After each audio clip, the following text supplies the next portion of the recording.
Good morning, Philippines.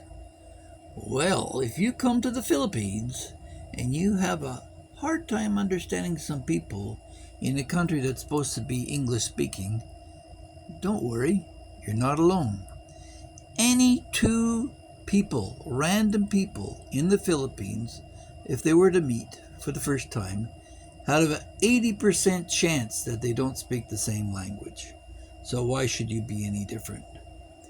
There's even unsure about exactly how many languages there are, ranging anywhere from 120 to 187 languages, and some claim that there's 183 languages that are still alive today in the Philippines. So the Philippine language itself, today in its most recent form, is only 37 years old. From its latest rendition in the 1987 when the Constitution was found. And there are currently 28 letters plus an additional 3 versions with NS. The first languages that were to arrive here were in about the 13th century, stemming from India and Malaysia into Luzon and the Visayas. Mindanao is largely a wild west of territory that is the most recent civilized part of the nation. The National Geographic back in the 1960s referred to the lost tribes of Mindanao, illustrating how remote and far afield they really were.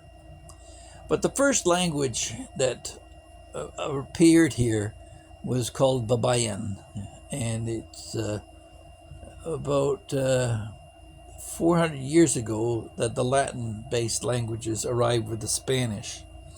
And there was, at that time in Babayan, only 3 vowels and 14 consonants, plus what they called a kudlit, which was a dot that would be put above a symbol to indicate a change of sound. So, in 1521, when Magellan arrived, the locals were amazed that he could write down their words and then read them back to them. Of course, we all know how Magellan ended up. It didn't work out too well. But in 1600, a fellow named Morga said the Luzon people were literate. But this was proven untrue, because when asked to sign a land title, they couldn't do it. Finally, in about the 17th century, the Spanish alphabet was established with 32 letters.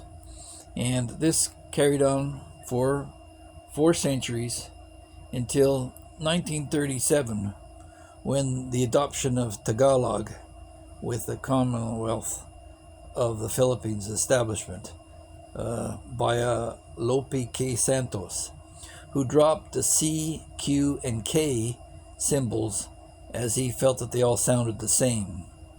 Then in 1940, the national alphabet was established with 20 letters, so dropping 12 letters from the Spanish one held previously. But this didn't last too long, because in 1976, a Declaration of Memorandum number 194 added 11 letters back to it, making it 31 in total. And then finally, in 1987, the Commission of the Filipino Language, Declaration Order number 81S, incorporated the letters commonly used in regional languages. And that's where things sit today. So, in terms of having a long history of literature, the Philippines did not. Don't forget, these islands were a paradise before the Western civilization came here and corrupted it all. There was no need for language. Each island ran in its own little tribal kingdom with its own language. And the communications were all done verbally. So, that's why this island nation, if you come here and you have a hard time understanding or thinking that you're going to take the time to go and learn a language, they're all learning English, as they are throughout all of Asia and the world. So if you can just stick with that, then you'll be fine.